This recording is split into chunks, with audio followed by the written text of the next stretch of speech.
From abusive relationship and drugs to helping women spiritual entrepreneurs to living their life dreams. What?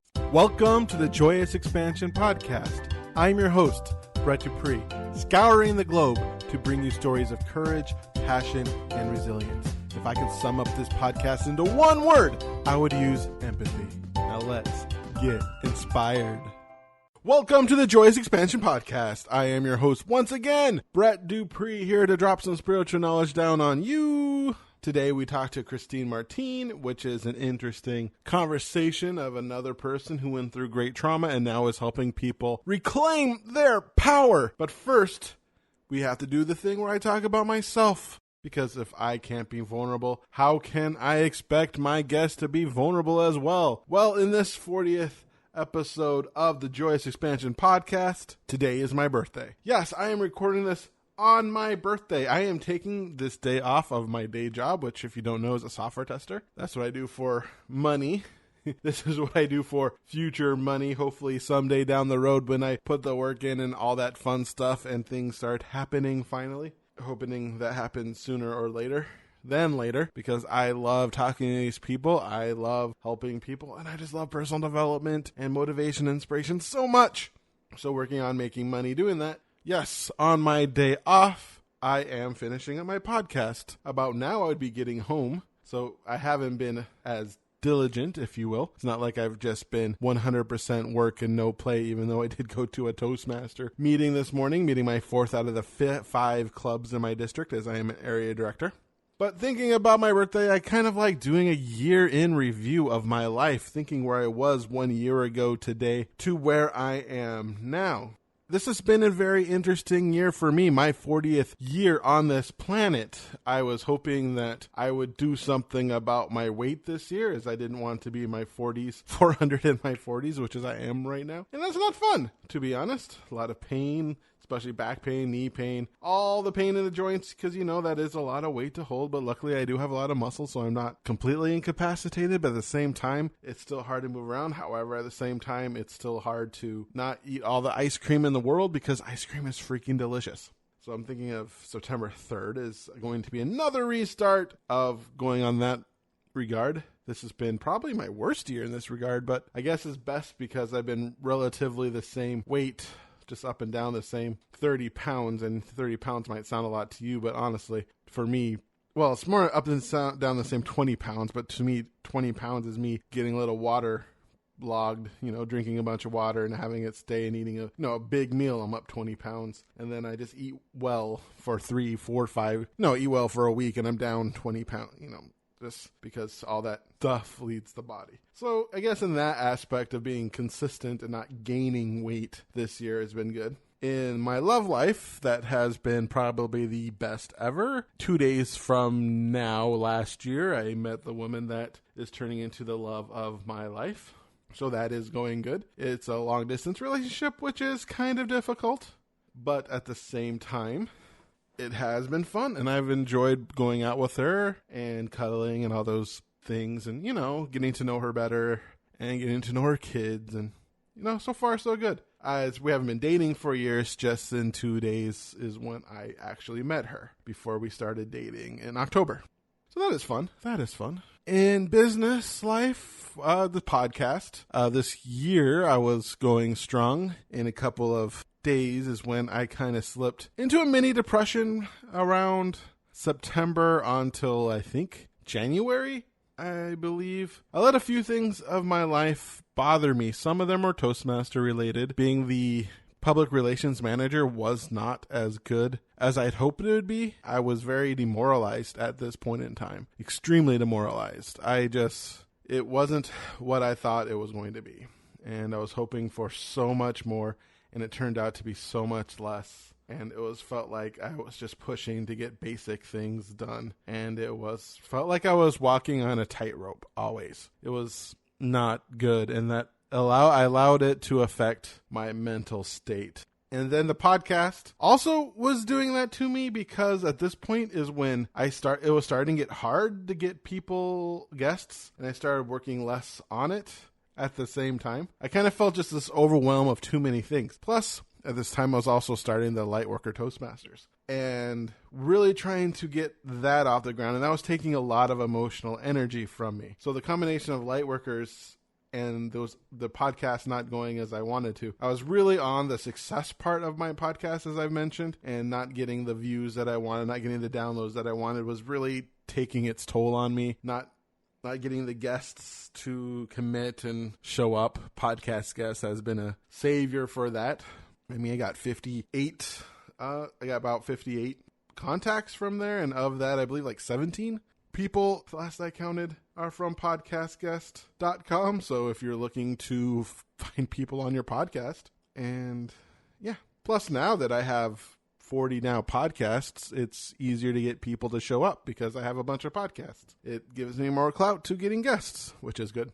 Plus, I also have a better attitude. Before, I was really felt when I was editing, I was thinking, why am I doing this? No one listening anyway. And that just made it difficult to do that and to continue to do that. And so that mindset shift, which I've been talking about, has helped me. I'm not getting the views I want. Some are really good. Some are getting better. Sometimes I still get when a podcast only gets 3 to 5 listens, which isn't ideal, but at the same time, I'm happy with what I'm doing and I'm enjoying doing this. And plus I have podcasts out to at least October right now. And so I have plenty of guests and plenty of people who are still interested in being guests, who will be guests eventually. And I still have 18 more people on podcast guests. And then I'll start reaching out to more and more people. So the podcast is going good. My career, I'm a full-time employee in my software testing life. I'm a full-time temp, which is a weird thing. I became a contract for another company, and I'm a contractor for the company I work for. However, I got my certification that I was supposed to get. I should be full-time, and I believe things are going well to try to build something there as I build something here. I know this kind of makes a dual loyalty type situation of me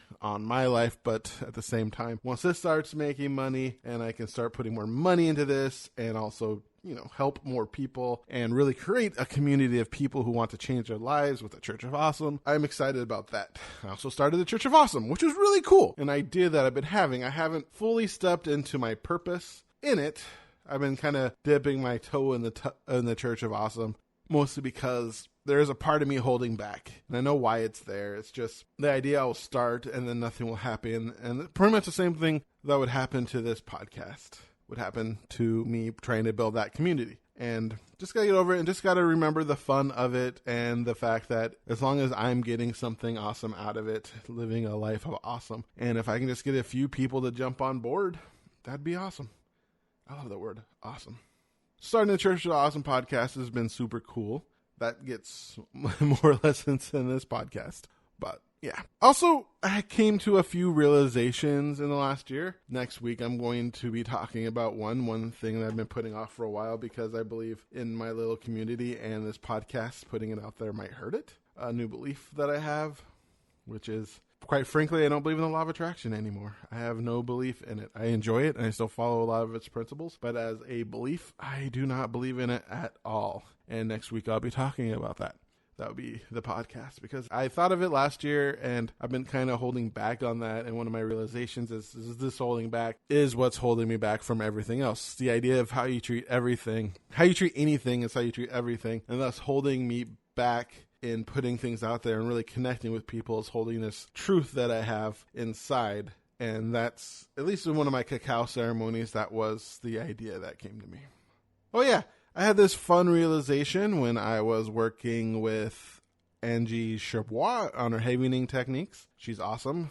I think she's podcast 4, one of my early podcasts. I like going with her every once in a while. And the big thing that I came to was the fact that I no longer want to use getting over my mother's abandonment as part of my story. I want to leave even the point of being over that as, I want to leave the idea of even being over that as behind me. Because keeping that as part of my story as I am now 41, and it happened when I was 8, and I've been working on it since I was 26 for 5 to 10 years, and building upon that is another way to, I have plenty of things to work on that's not that. And yes, something might come up from that in the future, and then I'll just work on it then. But to keep it as part of my story, to keep it as part of who I am, even that allows that to keep on kind of controlling me. It allows me to keep stuck in the past when I'm working on moving forward in the future. And in the future, I don't want the idea that my mom abandoned me when I was young and now that I'm over it to be a main part of my story. Now my main part of my story is basically I want to create an awesome community with awesome people as we try to live our best awesome lives, and the only thing holding me back is my personal fears in trying to build that. I'll allow that to be my story because that is what I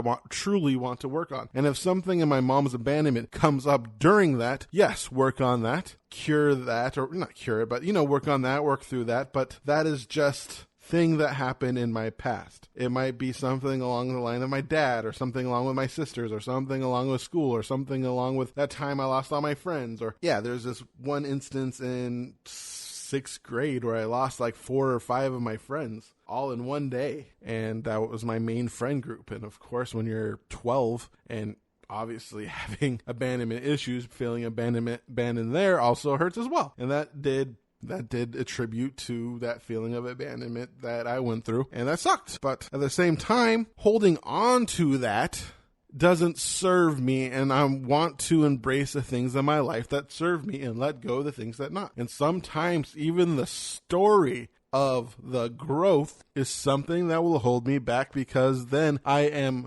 personifying or associating myself with that idea.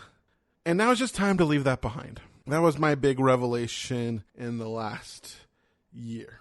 And speaking of big revelations, I am excited for you to listen to Christina Martine. Christina Martine is a spiritual teacher, a visionary coach, and a visionary coach. She helps women claim their true wealth and power so that they can create the life and business of her dreams. Now here is my interview with Christina Martine. Hello, Christina, and welcome to my podcast. Hi, nice to be here. How is your fine day going? It's going well. I just woke up to a beautiful rainy day here in Vancouver, BC. Nice. So it says here you're a spiritual teacher and visionary coach. How did you get started? Do you want the whole story? Yeah.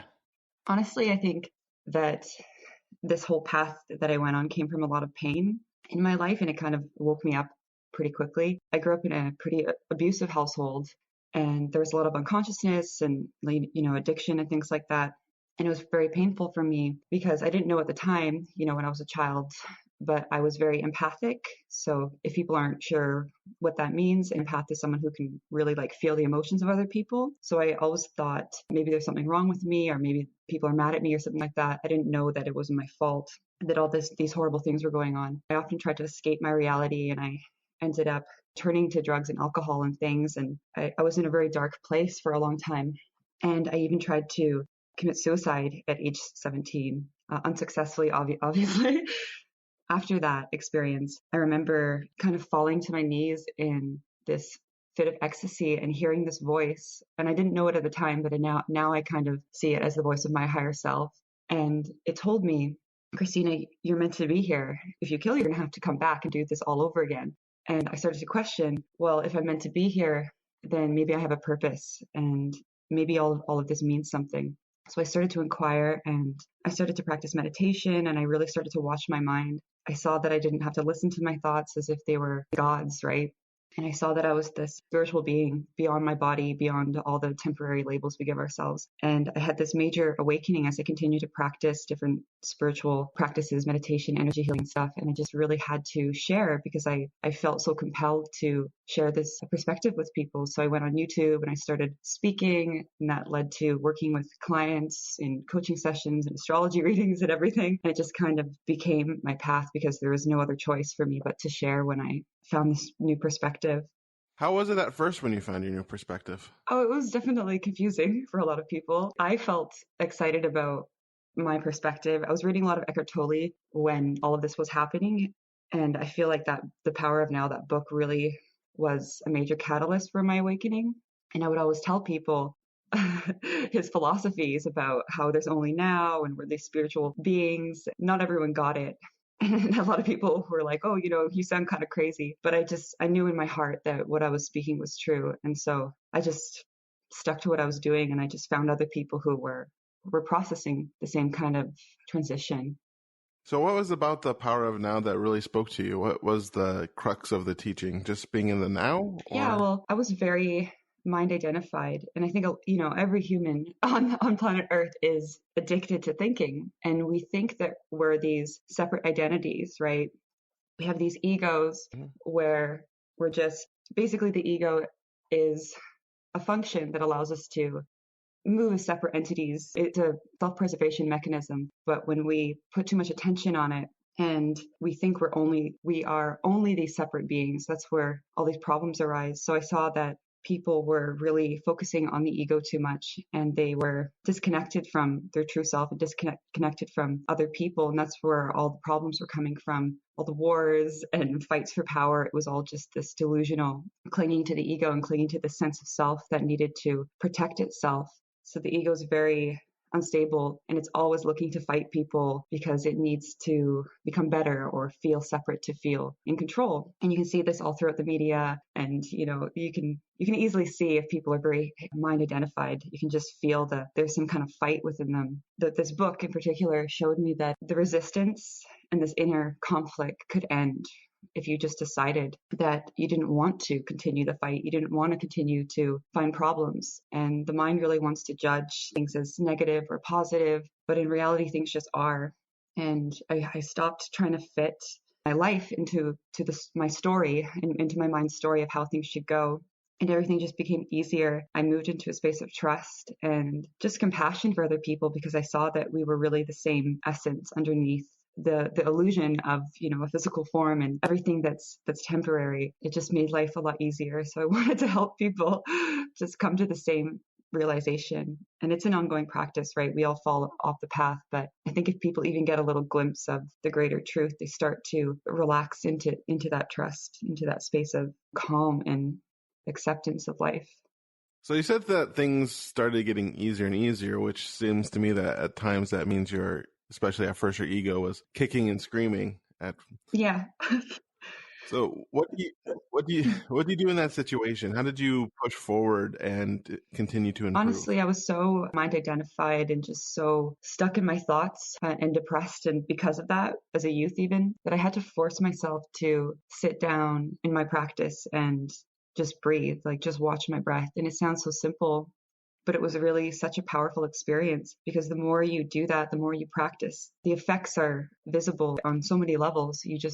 You feel better, you interact with people better. The way your energy flows in your body determines the quality of your thoughts and how you just go about everything in your life. I really feel that it's a constant practice. It was a forceful thing for me at first. I had to go, okay, now I have to meditate, or now I even set alarms and I go, you have to do this. It's not very beneficial to meditate for like 10 hours and then not do it again. It's more beneficial to do it every day, even if it's for like 10 minutes, because then you're going to see the benefits really. And I think anyone can do that, right? Fit in like 10 minutes in their day. So that's what I always try to remind people. So you set alarms for yourself, it sounds like? I do, yeah. To remind me to meditate or drink water or whatever. It helps me. That's a good way of doing it. Yeah. So at first, what were the main benefits you saw from your meditation practice when you first got started? I think I was just able to watch my mind instead of being so attached to my mind and thinking that I was my thoughts, or I was this identity that I needed to feed. I was able to disattach from it and just kind of look at it almost like it was like a little child or something that needed to be quieted down. And I would kind of go like, oh, it's okay. I know you're having a temper tantrum, but things are going to be okay. The more you practice just mindfulness in any way that you want, people do Reiki or yoga or whatever, even going for walks on the beach or something like that. The more you do that, the more you're able to just kind of watch your mind and see that some of the thoughts that arise are just so silly, and we don't have to listen to them. We don't have to let them ruin our day or take us on some kind of emotional roller coaster. If we start to see these obsessive patterns, like as humans, we always get these weird obsessive thoughts. We have these like neural pathways, and they're so random and stupid, but we just kind of fall into them because they make us feel some sort of comfort or something. And when you meditate, you can basically watch these patterns and stop feeding them. And then just breathing and that mindfulness will, in my opinion, it creates like new, better pathways in the brain. I'm sure there's a bunch of scientific information people can Google about it. It just makes you feel a lot more peaceful, and isn't that what we're all striving to feel? Just happy and good, right? Exactly. So you said when you first started out, you put videos on YouTube. Was there any trepidation or fear on putting yourself out there? Oh yeah, I was really like awkward and nervous, and I would shake when I was filming myself, and I would say all the time, and I would freak out if things went wrong with my camera issues or something like that. But I knew that it was something I needed to do. I needed to express myself, and I started to realize, it wasn't about me. And when I took myself out of the situation and really focused on my act of divine service and how I was going to help people, then I started to calm down a little bit. So I think that if, people are listening to this and they feel compelled to share something, they really have to understand that it's coming from a place that's higher. And if they make it about them, they're going to feel all sorts of fear and trepidation. But if they realize that it's bigger than them, right? If they focus on the act of service, then the fear will just dissipate, and the power of love will just, flow through you, as cheesy as that sounds. So it turns out Huey Lewis and the News is right. It is the power of love. Yeah. But that's so cool, being able to focus on the why you're doing it and the power within you and the voice within you to share out, helping you to push through those fears. That's really cool. Yeah, I think if you know the why, then the what becomes easier. I think that's Tony Robbins. So what do you love most about making your YouTube videos? It's nice that I have an audience that listens to me. That's nice. I think I've done it for so long, and I've garnered so many people to me just by speaking my truth. It's been really nice to have people message me and go, your words have really affected me, and they've helped me so much through this tough transition. And I know when I was in lower places, certain words in books would trigger these awakenings in me, or I would watch YouTube videos, and it was so comforting to me to know that other people were going through the same thing. And so if I can even help one person with my video or with my work or courses, then that means the world to me, right? So you started with making YouTube videos, and then you transitioned into helping people. How did that look like? I guess a little messy at first. I think it was just a natural progression. I never really liked doing the whole 9-to-5 thing. And I thought, well, I like helping people. I like talking, and I've studied all sorts of healing arts and everything and astrology. So why don't I start speaking to people? And it was a little nerve-wracking at first. And I don't think I was very good at it at first, but I just kept doing it and kept doing it. I definitely got better and more comfortable with speaking to random people from all over the world. And then once again, I definitely focused on, I reminded myself to focus on the service rather than my selfish fears and things like that. And it just, it was just a natural progression. And I think that it was just part of my path because I had been through such darkness, I guess, growing up. And I was so empathic that I knew that I had this power to really hold space for people and heal people, or help people heal themselves rather. So did you experience the fraud phenomenon, this who am I to help people when you started?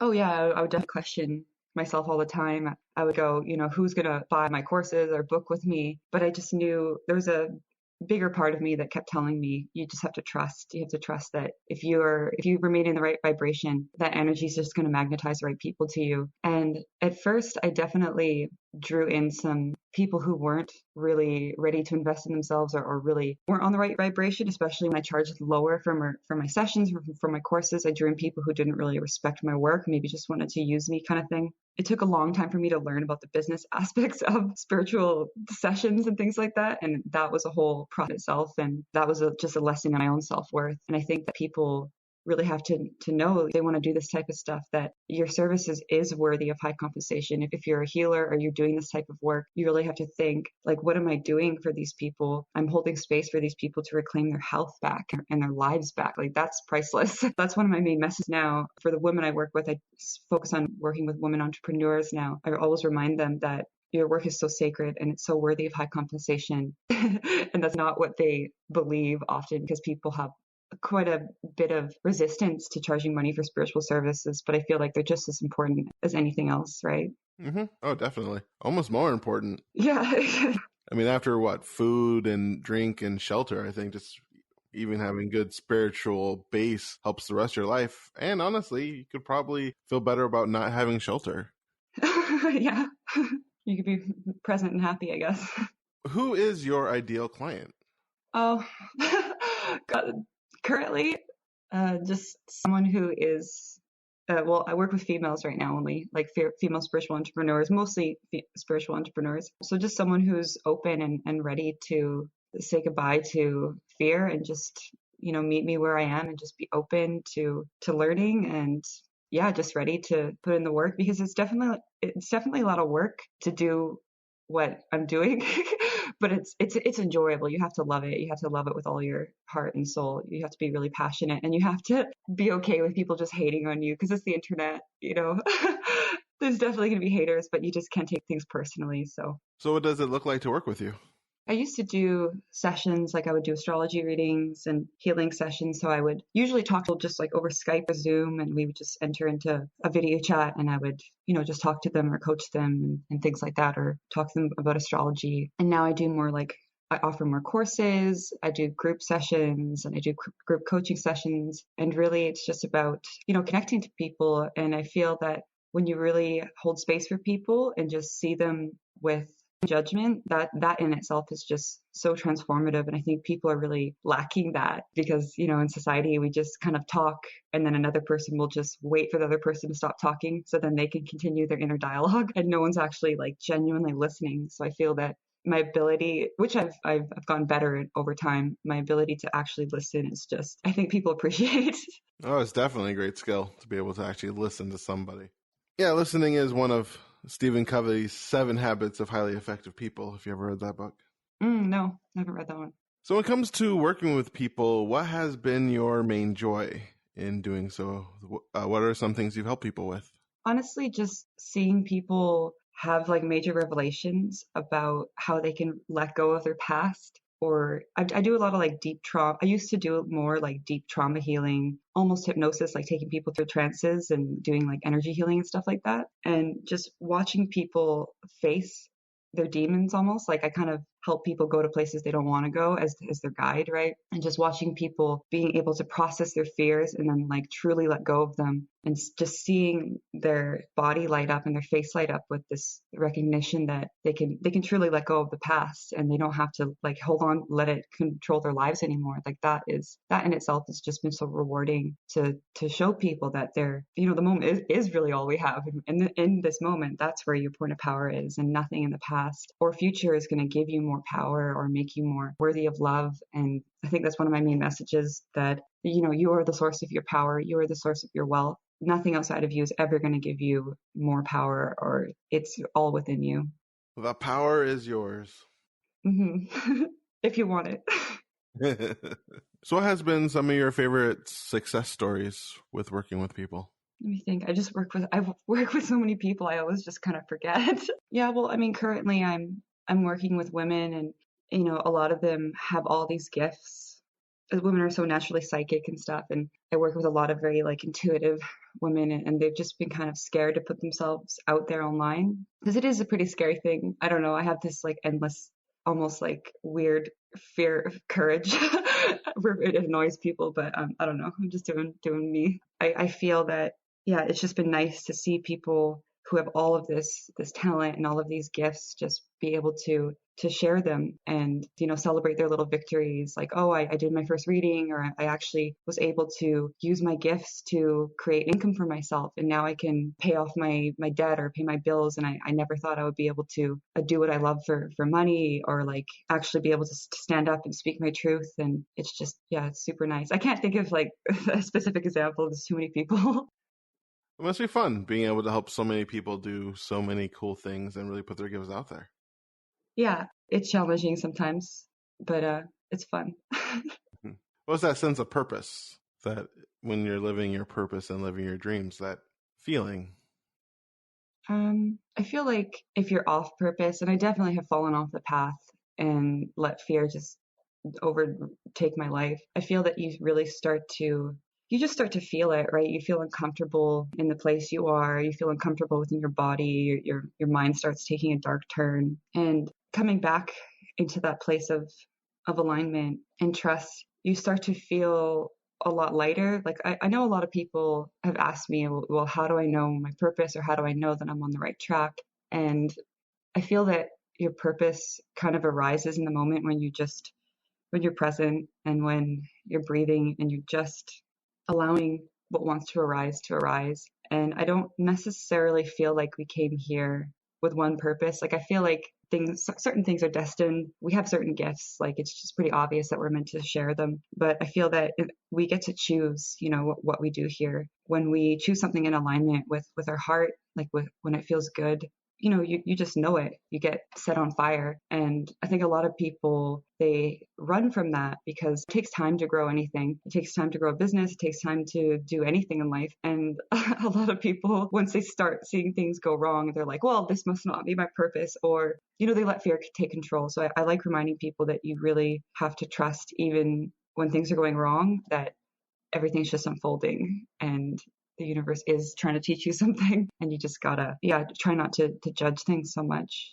So when you get to the point where you've fallen off your path, have you gotten to the point where like meditation wasn't enough and you have to do something extra to get you back on your path? There's been times where I've been resistant to meditation, or I felt like plateau or something like that, and I've done other things like yoga or martial arts or energy healing and things like that. And sometimes it's good to mix things up because maybe you're just bored with your routine. It's not exciting and you're not as excited to meditate. I mean, I think everyone could be doing that. I think regardless of who you are or what you're doing in life, I think it's just most simple and most powerful practice. But if the excitement's there, you're going to want to do it. So if people want to try something else, I mean, I think that's a good way to stay on the path, right? So we are getting towards the end of our time together, and one thing I like to ask people to do is a 1 minute of motivation. You can imagine this as if you have a time machine and you go back to your 8-year-old self and you want to impart the wisdom to that self, but unfortunately you only have a minute. Or you can think of it as taking your entire life's worth and life's message and condense it down to a minute. What's the time here? Okay. So I would say that if I had to give the best advice I could in 1 minute, I would tell my younger self, or just tell, anyone who is listening, that where you are is where you're meant to be, regardless of what's happening, who you're with, what the mind wants to say. Where you are is where you're meant to be. And the mind will always want to judge things as good or bad, but the soul really knows why you're in the moment. If you're going through a hard thing right now, I feel that suffering is an inevitable thing here. We're all going through it. And remember that it's temporary. Usually from the most painful things, the greatest lessons come, or messages come, or power comes. Know that on the deepest level, your soul has chosen to go through these things in order for you to rise into your true power and align with the highest version of you, so you can do amazing things here. And don't ever for a second think that you don't matter, because your unique vibration is so powerful and you're meant to be here. Awesome. Thank you, Christina, for being on my podcast, listening to your story on how you started in an abusive household, but were able to even get to the point of wanting to end it all, but then finding something, a meditation practice that allowed you to break yourself out of it, and realizing your purpose is also to help others do the same, and then living it, even with all the voices in your head telling you that it's hard and difficult and dealing with the haters out there. But being able to push through and teaching others to push through is commendable. So thank you for being on my podcast. Thank you for sharing yourself, and thank you for the help you bring to this planet. Yeah, thank you so much. It was really fun to chat today. And thank you to the listeners. I hope your day is special. Yeah, you too. Thanks. And there you have it, folks. That was Christina Martine. I really liked her story on how she changed her life. Still surprises me how many of these personal development gurus started from such low vibration, if you will, drug addiction especially. This seems to be a common theme about people who reach the lows of lows are unable to bring it up. But one of the benefits I think this is when it comes to helping people. Because I remember when I first started in life coaching, I was wondering what exactly I have to help people. My life has been a mess. But the reality is, the more I think about it, the more I want somebody whose life has been in a roughly similar mess. If somebody's life is perfect, how can they really help me? Because they cannot truly empathize on where I've come from. So listening to people such as Christina, who came from such humble beginnings to get to the point to where she is now, serving and helping people unleash their passions in this world, is inspiring. But you know that she can truly help you because she's been there. So when you look at your life and how much pain you have been through, a lot of that is helpful if you want to serve others. I was speaking to a Toastmaster friend of mine who is just starting a new position. This person had a position for a couple of years at a company and did not like how it was run. I was talking to her about it and celebrating her quitting that to look for a new opportunity. And one of the things I mentioned was, now you know and have experience that you can add into a future keynote on what not to do at a company, how not to run a company well. That's because when you have these bad negative experiences, you now have the ammunition to help people. And this is not to shame people of, oh, this is what I've been through so you can get through it. No, it's more along the lines of, this is how not to do it. I know I've done it so that you don't have to, because human beings have the amazing ability to learn from others. And if you talk to Douglas Adams and the declination to do so, however, we can do that. And when you hire amazing people like Christina Martine, the abundance goddess, you are basically hiring somebody who went through everything that so you don't have to go through it all that she did. At the same time, if you went through those things, now you're hiring somebody who understands that. So if you are in a position where you want to help people change their lives, if you want to motivate people, if you want to inspire people, but you're thinking to yourself that you cannot do it because you have not had the perfect life, that actually makes you better at helping people, because now you are relatable. But at the same time, you don't have to go through what someone like Christina went through. You can be relatable if you just had a mediocre life, because some people be in the situation where they're thinking to themselves, well, I wasn't a drug addict, how can I help people? Well, you could just not be living up to your full potential, and that being the thing that allows you to help people, because there are some people who are in that middling range of life and they want to take things better. And listening to some people like Christina is like, my life's not that interesting. But the reality is all lives are interesting. If you listen to these 40 episodes of this freaking podcast, you should know that life is interesting. All these people's lives are interesting, especially Christina's. So if you're interested in working with Christina, Christina runs the Abundance Goddess Academy, a 3-month group coaching program for female spiritual entrepreneurs. If you're looking to join, you can book a call with her through her website, theabundancegoddess.com. And there it is, folks, the 40th episode. Hooray! What a milestone that feels like. If you enjoy this, I would love you if you would to write a review somewhere. Give me stars if that's where you listen to. Thumbs up or whatever it takes. Share this with your friends. How cool would that be? If you have anything you would like to talk to me about or any comments, you can email me at bre2ts@dupr2es @joyousexpansion.com. You can also check out joyousexpansion.com, on Facebook at Increase Your Joy, Instagram, at Twitter at joyousexpansion. If you like more episodes, you can go to pod.joyousexpansion.com. If you want to see where I was like 5 years ago, you can go to podcast.joyousexpansion.com. Once again, this is Brett Dupree, your champion of authentic joy, your catalyst of transformation of the Church of Awesome, and your Joyous Expansion life coach. Hoping your life is amazing and wishing you once again to be loved, to be joy, to be awesome, and play that jingle. JoyousExpansion.com. JoyousExpansion.com. Come and say hello to Brett Dupree. He is an inspirational life coach. Good for you and good for me. He turned my life from grey to blue. I'm sure he'll do the same for you. Get in touch and you'll see your life will change dramatically. JoyousExpansion.com. JoyousExpansion.com. Yeah.